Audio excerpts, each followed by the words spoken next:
મિત્રો આ છે આપણું મશીન.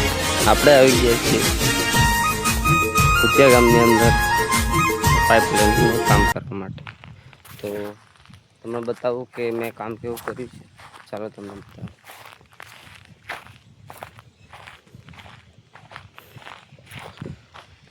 આ છે પાઇપલાઇનની લેણ ખોદી હતી.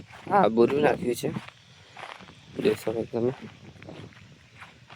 સાવણ આનાથી આગળ લઈ જવાની છે. આ દેખાય છે ને એનાથી આગળ લઈ જવાની છે.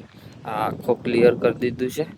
એની આગળ છેટ પેલું મકાન દેખાય, પેલું મકાન એ બાજુ લઈ ગયા હતા અને આથી ત્યાં સુધી લઈ ગયા હતા. હવે આ બાજુ લઈ જવાની છે. મિત્રો હું આવું કામ કરતો રહું છું. તમે સપોર્ટ રહેજો. હું તમને બતાવતો રહીશ કે ખાલી એક સબસ્ક્રાઈબ એટલા કરી દેજો. હું આવું તમને બતાવતો રહીશ અને સપોર્ટ કરવાની જરૂર છે. બનાવું છું પણ નથી આવતા, તમે સપોર્ટ નથી કરતા. સપોર્ટ કરતા રહેજો. આટલી બધી મહેનત કરું યાર, પછી યાર તમે કંઈ સપોર્ટ ના કરો તો પછી ના ચાલે. તો મિત્રો બહુ સપોર્ટ કરજો. આ છે આપણું મશીન. 3 દિવસથી આવીએ છીએ આપણે.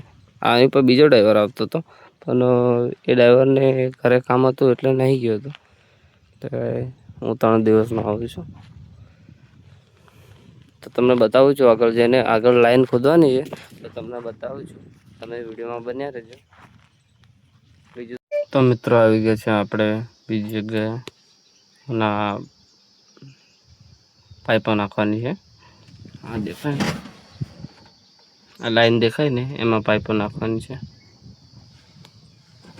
આપણે નાખીએ છીએ. પેલા ભાઈ પાઇપો લઈને આવે એટલે અંદર નાખીને આપણે બોરી દઈએ. તો તમને બતાવી આગળ નીચે જઈને બતાવું તમને.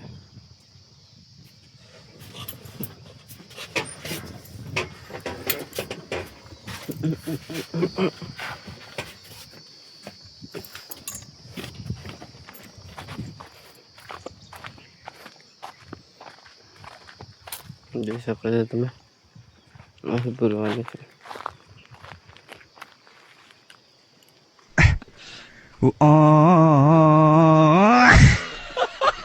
તો ગાઈસ જોઈ શકો તમે, આ આગળ હતું એ પૂરું નાખ્યું છે અમે, અને આ પૂરવાનું બાકી છે. આ પાઇપો ફિટ કરે એટલે આ પણ પૂરવાનું જ છે. જોઈ શકો તમે, આ છે છેઠ સુધી હાઈવે રોડ સુધી લઈ જવાની છે આ પાઇપલાઇન. આવા ભૂંગળા આવે ગાઈસ.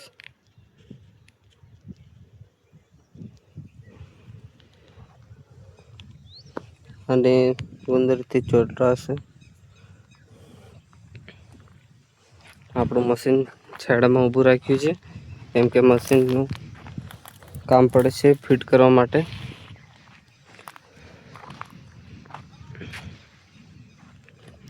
અને આવી ટેન્ક તો આવી પાઇપલાઇન તો ખોદવાની જ છે બીજી, પણ આ પતાવ્યા પછી ખોદવાની છે.